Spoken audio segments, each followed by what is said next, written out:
get together and talk about and then put on paper what they think an ideal care package would look like. You're listening to the Care Podcast, brought to you by Unique Senior Care. We're here to share honest and practical conversations about how to navigate your care journey. We're joined today by one of our co-founders and directors, Phil Maundrill. Phil has personal experience of arranging care for his mum who was living with dementia, so he understands some of the unique challenges that can be part of that journey.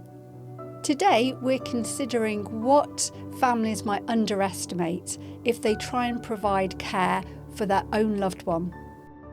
Thanks for joining us, Phil. Of course, no problem. And we're thinking this time about sometimes families have great intentions and they think we can do this ourselves. You know, we can work together. My sister can pop in the morning. I can go round in the evening. We've got our aunt and uncle up the road, or we've got that neighbour who can go and help. What do people sometimes underestimate when they're trying to do it all themselves? What they underestimate is the burden of responsibility and how that should be managed. It's a really big ask for people to care for their own family members. And let's not forget too that does a father want his daughter helping him in the shower in the morning? I'd say probably not. Does the daughter feel comfortable helping her dad in the shower in the morning? I'd say definitely not. It's a challenge which is faced by many families, and often when there are several siblings involved, the dynamics between each one of them can be quite strained when they take on that responsibility themselves and feel as though they should all do their bit. Some might be keen to, others less so, and often that can obviously lead to family tensions, which we shouldn't ignore. And I suppose also, as we know, things can change. So perhaps, all coming together and popping in at different times might work for a while. But then if the individual deteriorates, or they have a health crisis, or they have a fall, or something happens which mean that they need more assistance than they did before, or they have more appointments, they can sometimes then perhaps get caught out by what they've put in place. Yeah, and we all have our own lives to lead too, and everyone's family pressures are different. I was quite fortunate actually that me, my brother, my sister, when we were dealing with my mum, all lived away, so there was no expectation for any one of us to be the person that mum depended on. We needed to get something in place so that it was a support that gave us the opportunity to sleep at night and not have a worry. So what I would say is, yes, think about the family dynamics. Think about individuals, sons and daughters helping their aging relatives. Is a stressful thing to have to do. As well as we touched on personal care, but there are lots of other aspects of caring for someone too. Even meal preparation could be quite time consuming, and for loved ones to be committing to preparing 3 meals a day, visiting the house, and taking on those responsibilities is quite a burden, and will lead to family tensions and eventually burnout. The good thing about getting care in place is that as a client's condition changes, the loved one's condition changes, the care can flex to reflect that. So if they started with 1 visit a day and then there was a realization that 2 visits a day were appropriate, then understandably that can be put in place fairly swiftly. And I suppose sometimes as well, family members don't have the knowledge or the training that a professional caregiver would have about how to deal with certain conditions or how to support with medication. Yeah, and naturally there are things like falls that become, a possibility for people as they age. ensuring that you don't try and manually lift people off the floor yourself, because that can cause injury to the person you're helping and also cause injury to you.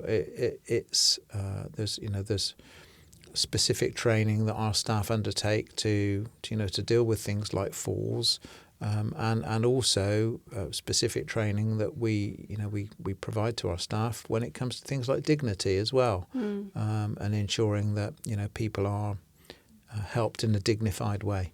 And the other thing that we've often heard from family members is once they do have care in place, that being able to go back to being a son or a daughter rather than a carer, and actually to enjoy quality time, going around for a cup of tea or taking someone out, rather than it having to be about rushing in and helping with the morning routine or making sure medications are taken. Yeah, my advice on that too is that beyond the care and support for the individual, there's the care for the household too, which is the washing, the laundry, the cleaning, the things that are needed to be attended on a weekly basis.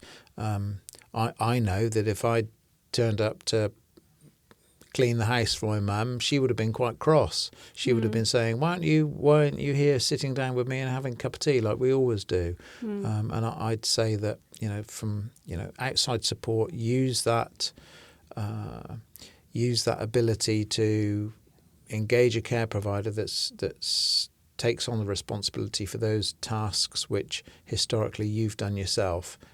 Go back to being a son or a daughter, as you said just a moment ago. I think that's really important. And if you could give one piece of advice on how to manage a situation like that, where perhaps a family is thinking, should we try and do this ourselves or not, what would it be? My advice is to have a very open and frank discussion amongst yourselves, and understand what everyone's position is on the challenges that you face, and try and reach a common agreement, but also not only think about today, but think about next week, next month, next year. What's it going to look like then? Because things do change and things do progress, and with that progression comes an additional responsibility, time as well as emotion. And think about what that looks like in the future. So we've talked about how emotional this kind of decision can be and these conversations within families. Have you got any practical steps that a family could take?